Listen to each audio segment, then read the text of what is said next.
Good night.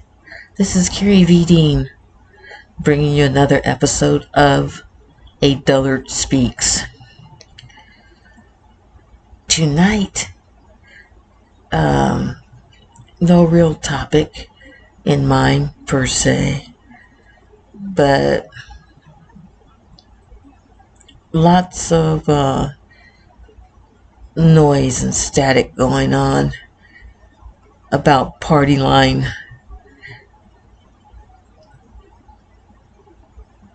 nothingness, I should say. I'm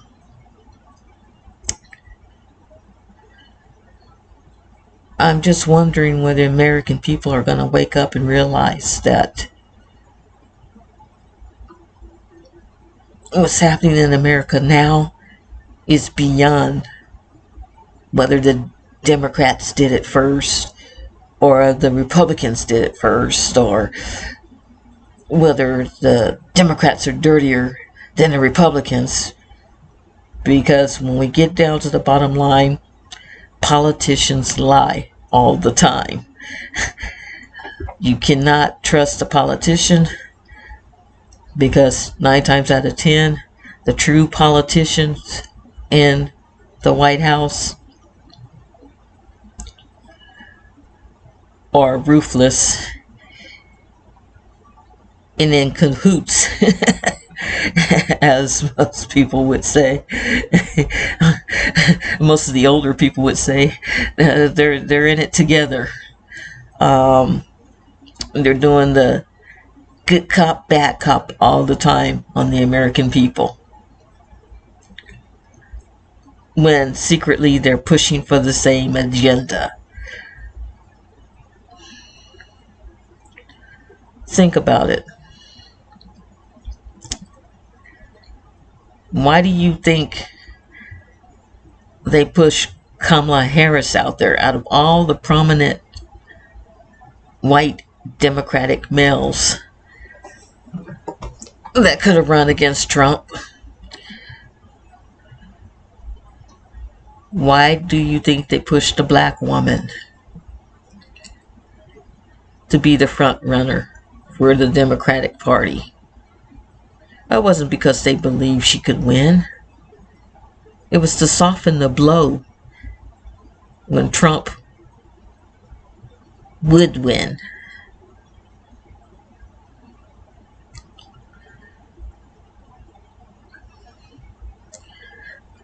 The Democrats weren't pushing that hard to win the election in 2024, is all I'm saying.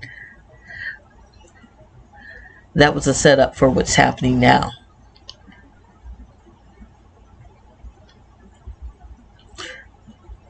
Also, it was to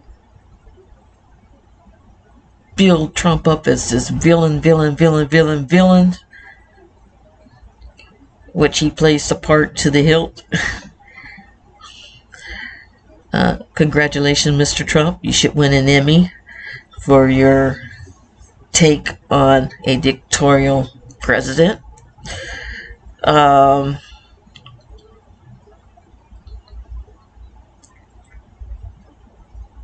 Because they were building towards, let's make it a bit tougher on the midterms,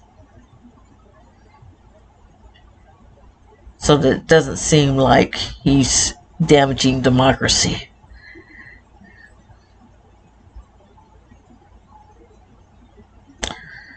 Because, truth be told, down underneath everything, whether Democrats control the House or now Republicans control the House,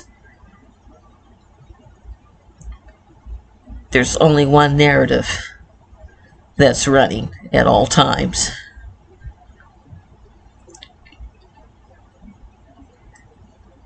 Keep the people segregated without actually saying that's what it is.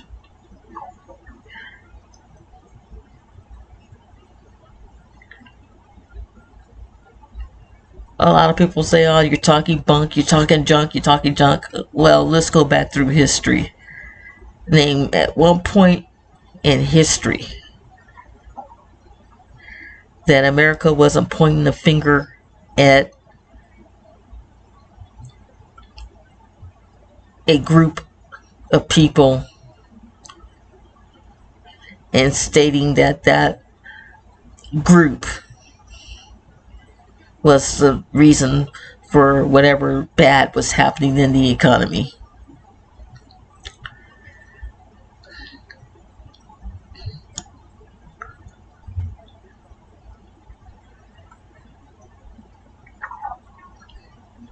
Think about it.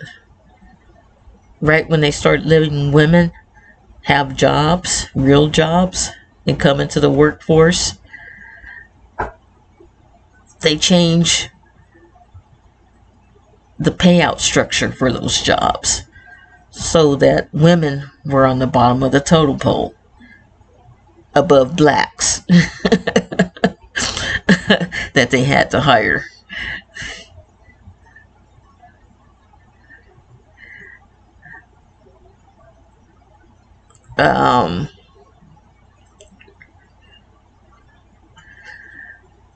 As they start allowing more blacks to get into more prominent positions within companies in other sectors of retail and entertainment, well, they had to raise the money bar again, just a little bit. But always keep in mind, it's always the white male that gets the lion's share, and everyone underneath them gets their cut according to their class status within U.S. government's eye view.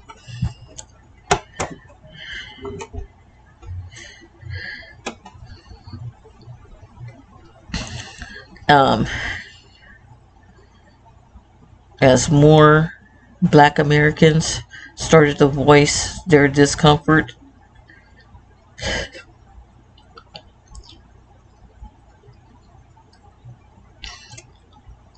started to boycott things, well, we can't lose their labor now, so we'll give them a little increase in pay. What we'll do is we'll make yet again the black woman the reason why good white women and white men can't get into positions. Okay, nice, good job, good job.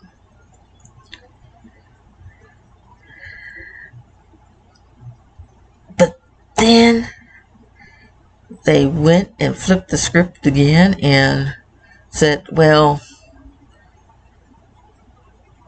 we need to raise their monies because we keep raising the price of living to make it so women get forced to go back into the homes and let the men do the work. But that ain't happening. The men are getting lazy. The men are getting soft. This isn't just black men and women now. We're talking the middle class white men and women.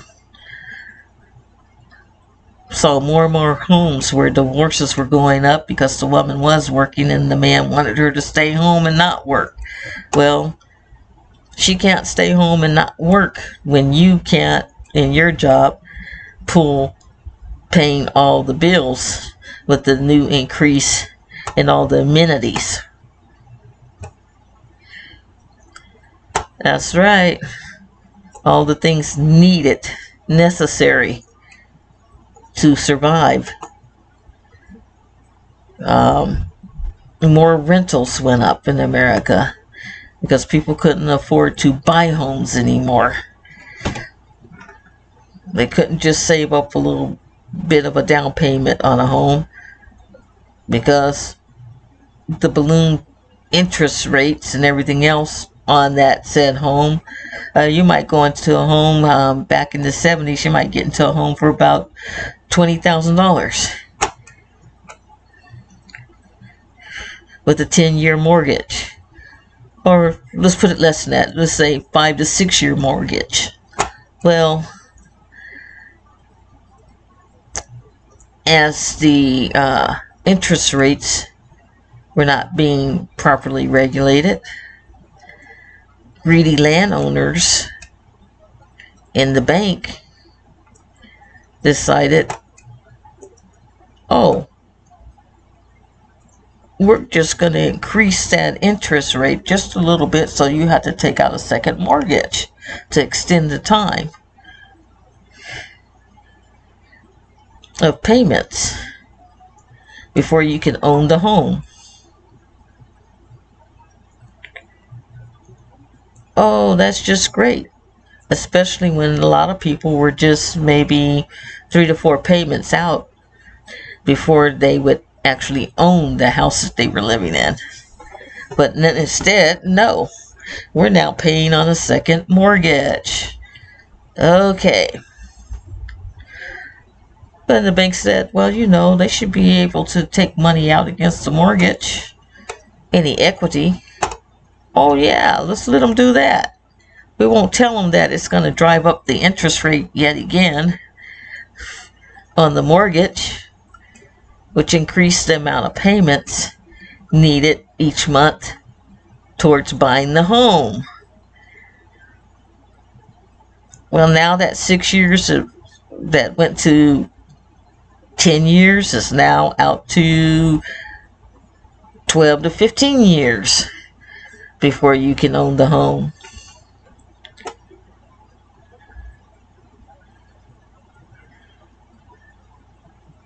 Well, the reason why your interest rates and stuff keep going up is because you got more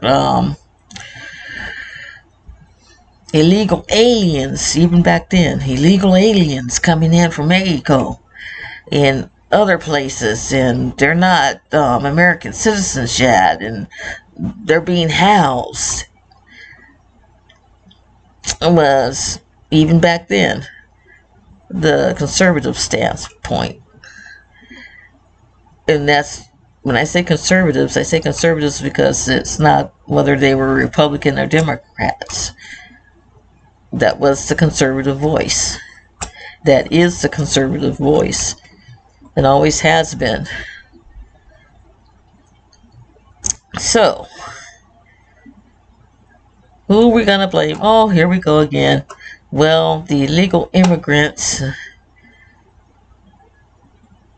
are driving up the interest rates of your neighborhoods and stuff because of the crime they bring with them. Oh, and the blacks had long been touted as thieves and undereducated and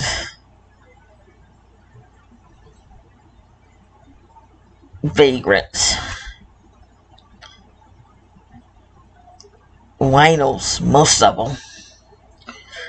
Don't take care of their wives or their kids. Look at them. Junkies.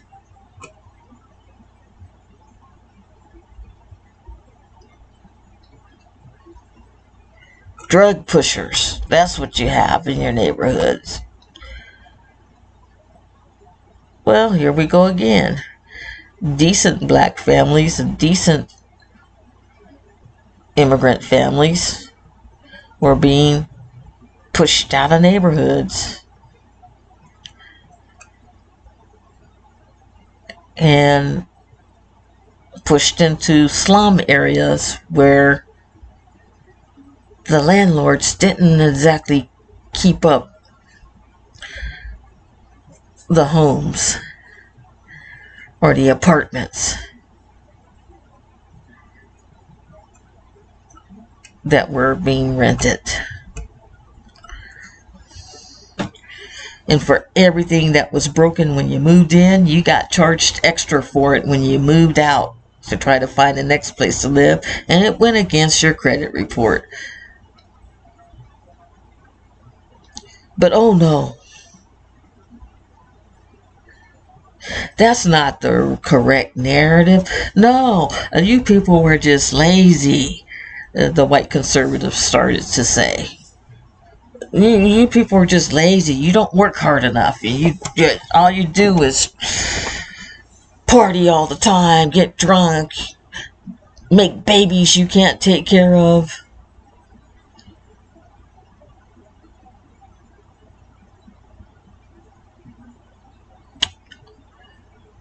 So we're just going to start locking you up as vagrants. Well, sad to say, the white working man, because he was believing he was entitled to because he was white, was not realizing that what they were really saying is, you poor people that aren't making a certain amount of thousands of dollars a year, we don't care about. We need to lose you from our bottom line to make it look better to the rest of the world. So this went on until the mess we have today. The same mess, same old story, with none of the issues that were brought up over the years ever being addressed directly.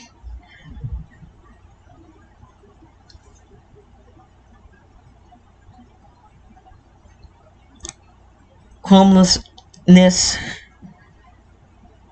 could have been avoided had they not cut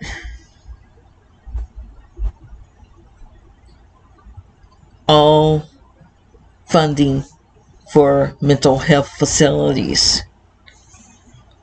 Then had to put some money back into that as we had more and more soldiers returning from the various ports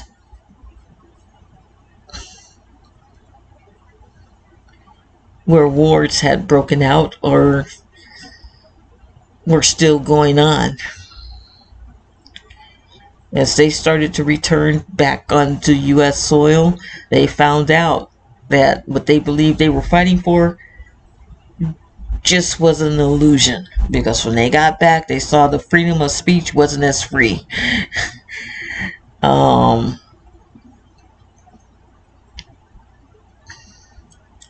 They didn't get heroes' welcomes.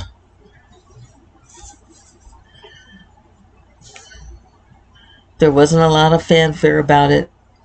Just a plug on the news stating that X amount of troops had returned to U.S. soil.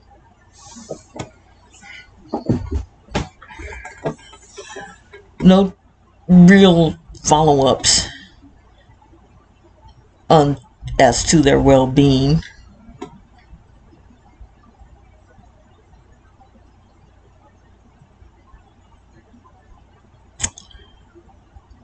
They fell through the cracks. They became a lot of our homeless, our vagrants, as Trump's call most of the homeless people.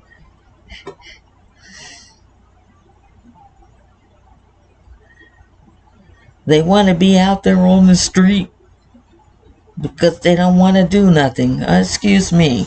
How many wars did you go to, Trump? None.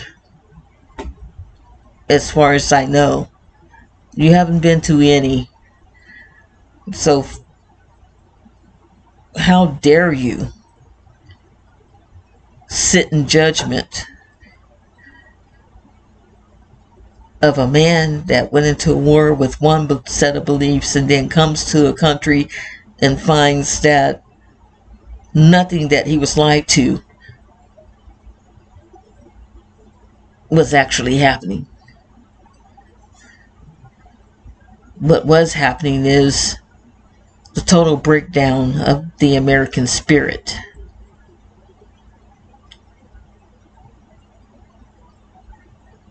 Think about it. We just sent a whole new batch of young men and women overseas. Oh no, it didn't get reported. It's not in the news. You won't find it anywhere until after you hear about fighting breaking out in the region somewhere. Then all of a sudden they make a little mention of, well, there are American troops already set over there. Well, when did this happen? Nobody stops to think to ask that. No, they don't think about the very basic question of how long we've had troops just sitting there waiting for something to happen. No, they go right into, well, the Dems and the Republicans and the Dems and the Republicans, and then our government just sits back like fat cats and go, let's let the money roll in for our next election. Let's get them so frothed up that they want to give. They want to give money to us.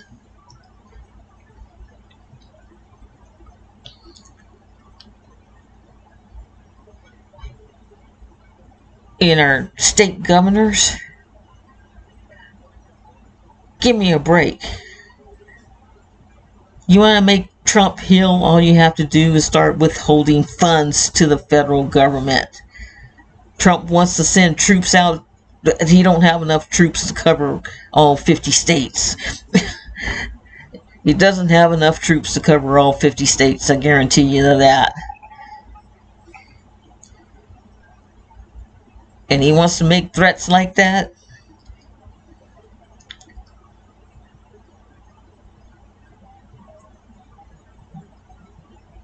And you people that support him, support all of that. Until you realize that, hey, wait a minute, if he attacks our state at the top, what's going to happen to us, the people? Oh, we didn't think about that.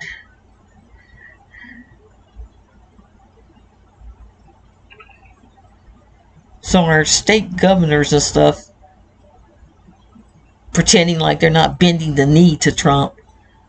Technically, they are bending the knee to Trump. They just have to make it look good, like they're giving some pushback to him,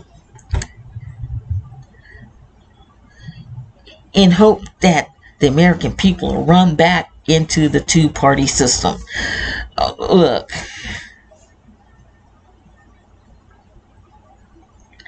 we don't need a two-party system. We need an honest person in the office of president. That's what we need. No more lies. No more government narrative cover-ups to cover up the cover-ups. We just need an honest man to put in the White House to try to get us back to some form of a governing body. Because what's going on right now is nothing but a lot of grifters. And the handful of politicians that aren't grifters, oh, they got their little dirt here or there too. But they're not even being hurt, they're just being run over.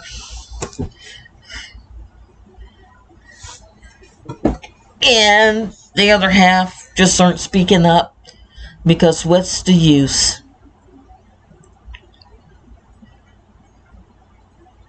No matter what I say, nobody's gonna listen to me anyway. Syndrome.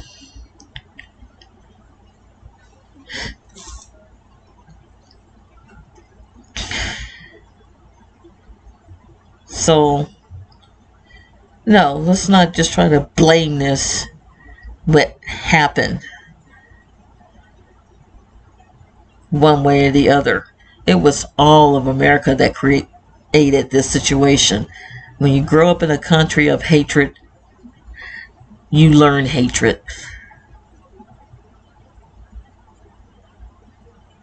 You learn how to hide with hatred on your heart. You learn how to live with hatred on your heart. How long did you think America could live like that before it exploded? Well, here's the first crack of the explosion. And it's not over yet.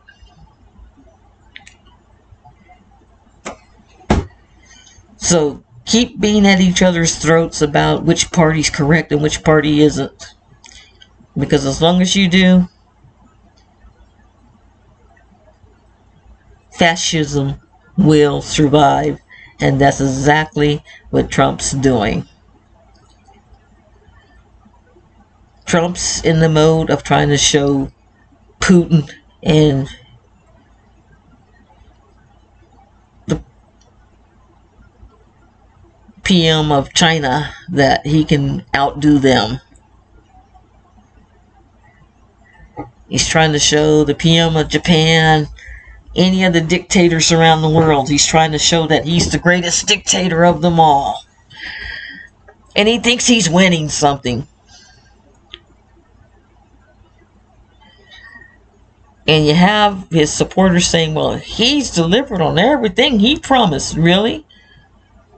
Yeah, he stopped the war between Ukraine and Russia. No, he hasn't.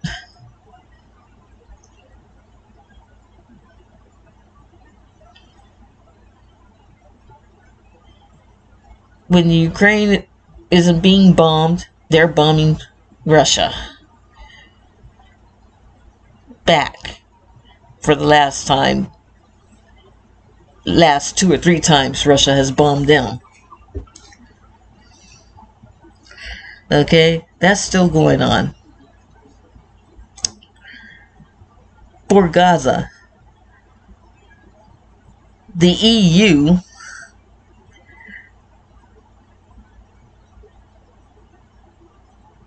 who can never be trusted in a trade deal.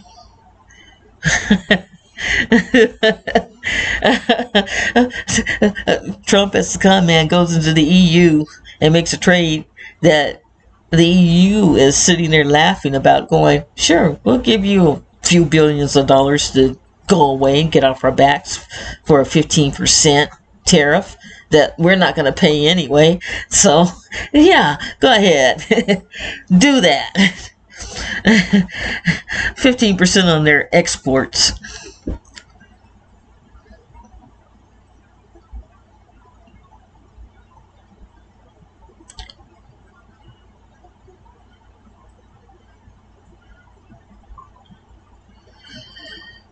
No import tariffs.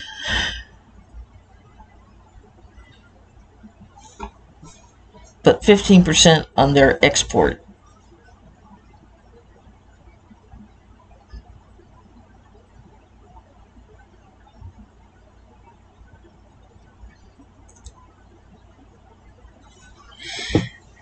But it's great for the American economy. How much do you think companies that are still standing to do any exporting are gonna eat? I mean, you honestly think they're gonna eat it just because you stood up and screamed at them that they gotta eat it? They're not gonna eat it, Trump. They're gonna pass that on to the American people.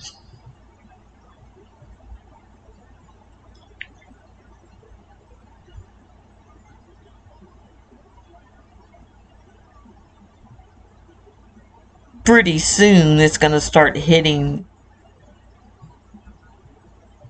your top loyal supporters when they start losing dollars on the American side from employees that can't make it to work anymore.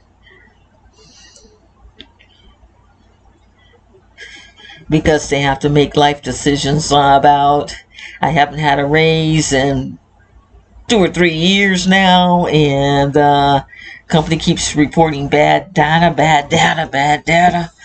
and they can't do it. Yada yada. They made some profit, but it was just enough to cover the overheads. Well,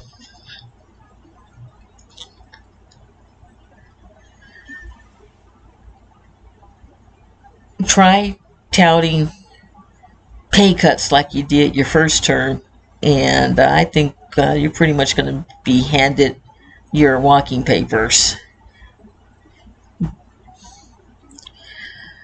Your signing of a few checks to a few million people in America is not going to fly this time,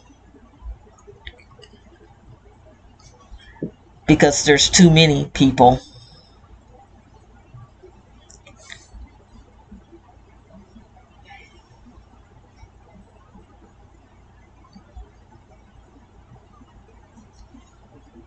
That are going to go without,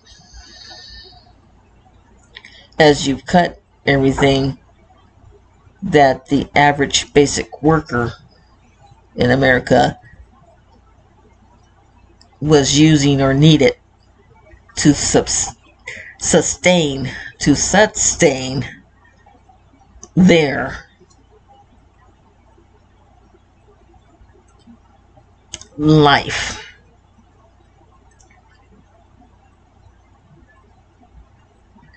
That's right, their life. Because most of them are living by a thread before they're looking for a smaller space to fit 5 or 6 people.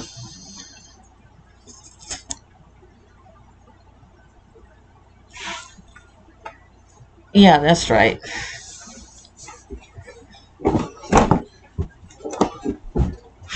If you don't believe me,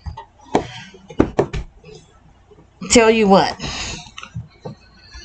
As I lean down on my sofa bed here, tell you what. You don't believe me? Then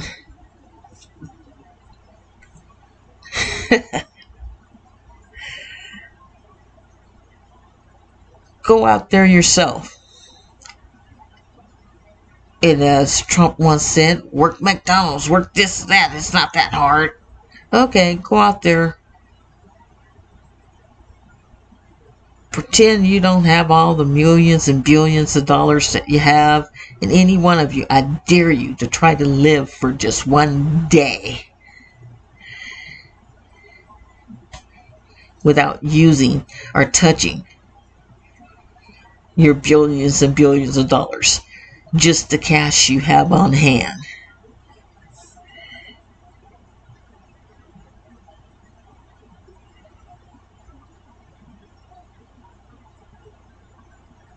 Just for one day. Maybe one weekend. While Trump's off on one of his golfing extravaganzas. Go ahead. Just try it.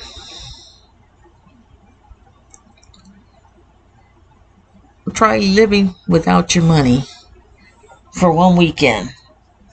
Go into a regular grocery store and try to shop for dinner for your family.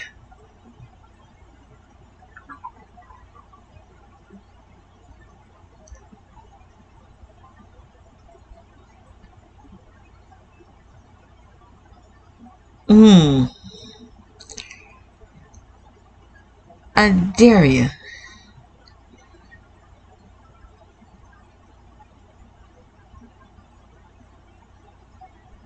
And I'm saying a weekend, that's not even long enough. Try doing it for a couple of months.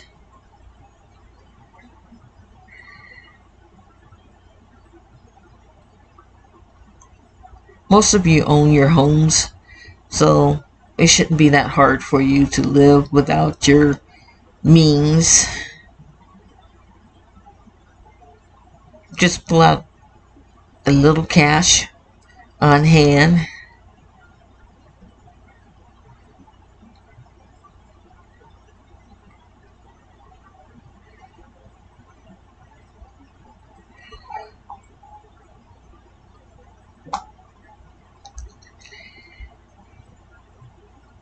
say like maybe 50 grand. Try doing that.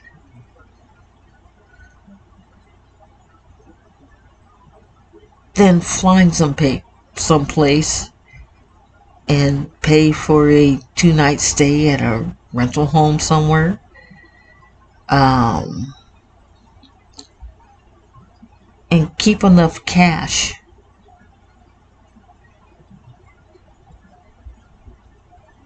for the trip home. 50K would be about right in this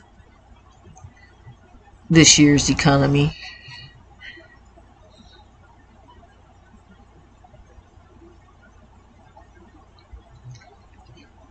Remember, you're using 50K with no other expenses coming out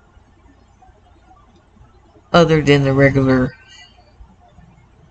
gas, water, electric bills. That's it.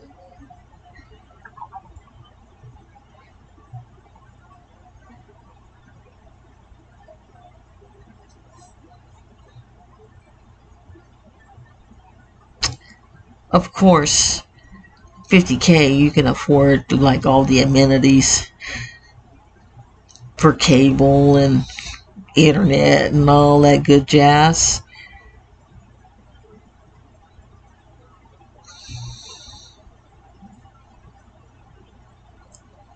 Cell phones for the whole family.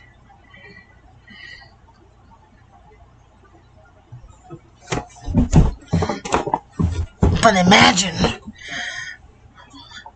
you're just living that for 2 months without a mortgage payment on 50K. Now, try doing that on a salary of 50K for the whole damn year.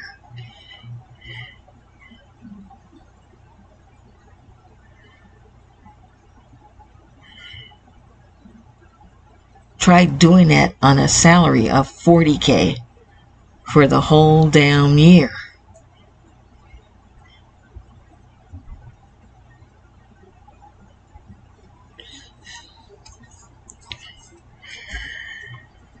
You can't.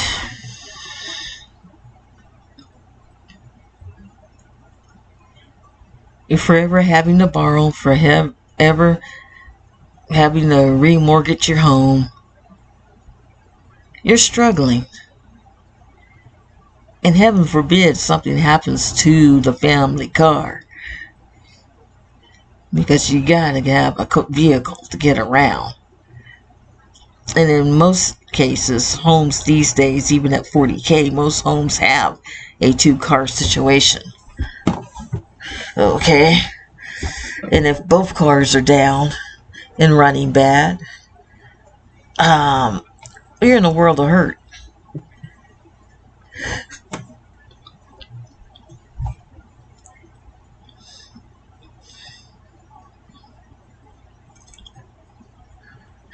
So think about that the next time Trump's up on TV saying to you how great the economy is and how he just scored billions and billions of dollars off his trade deals.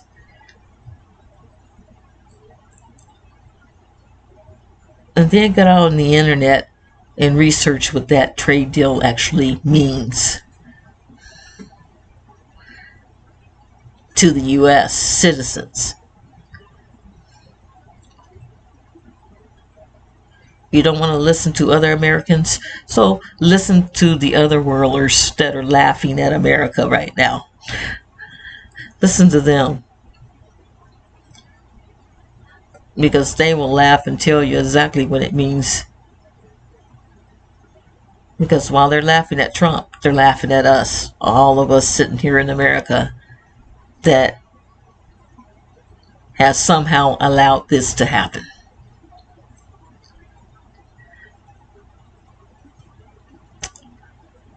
On that note, good night. This has been Carrie V. Dean for a Dullard Speaks.